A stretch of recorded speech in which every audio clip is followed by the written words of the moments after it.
So today, I want to talk about rebuilding London's economy. But before we do that, I think it's important that we talk about why. Why do we have to rebuild London's economy? Well, we have to rebuild it because our politicians have failed us. And everyone has to take credit for this, both politicians in the Labour Party and the Conservative Party, because they have all worked together to fail us. They have broken our economy, and we now have to take proactive steps to rebuild it. Now, luckily, I have 30 years of business experience. I know exactly what to do to make London the leading economy in the world. And we can do it this year. And I'll be talking about some of my plans. But we first have to admit what happened. And we posted this video just a few short days ago.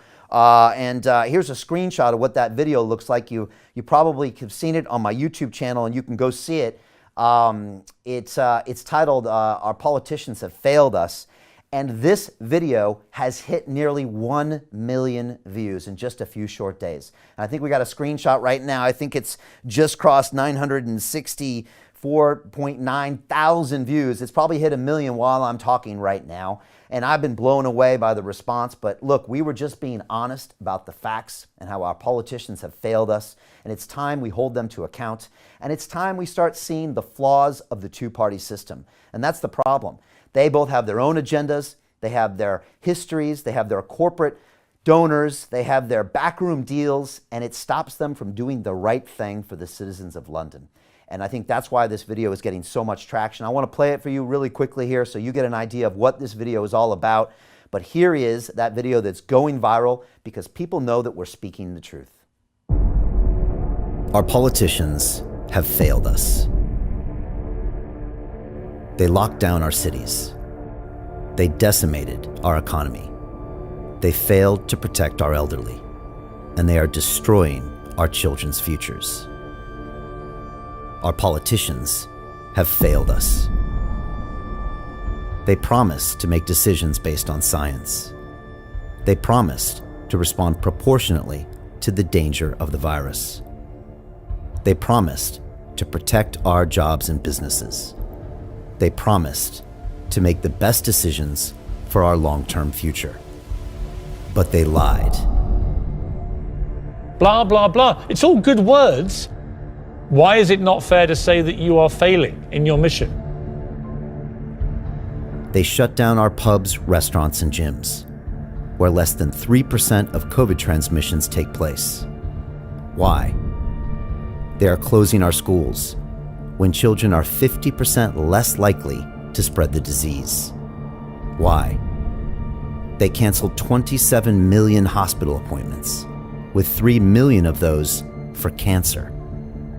Why? Because they ignore the science and pursue their questionable agendas. Our politicians lied to us. For many people, it looks as if the figures are chosen to support the policy rather than the policy being based on the figures. Jobs lost, livelihoods shattered, businesses failing. Governing is about delivering practical solutions to the problems that people face day to day. We are now suffering the worst recession in 300 years. Millions have lost their jobs, and millions more face unprecedented levels of economic hardship. Children are starving, and yet they call for more and bigger lockdowns. Our politicians have failed us. You are passing the buck as you always do. Do you personally, though, accept any responsibility, or is it all everybody else's fault? We deserve better. We deserve a leader who tells us the truth. We deserve a leader who makes decisions based on science. We deserve a leader who protects our economy and understands it directly relates to our health and our future. We deserve a leader who doesn't use fear as a weapon, but instead educates, innovates, and solves problems. We need a leader who is not part of the two-party political system, with their special interests, backroom deals, and career politicians. We need a leader with independent thinking, a new vision, and fresh ideas. My name is Brian Rose, and I promise to lead us in a new direction. I am confident we can make London a world-class city once again.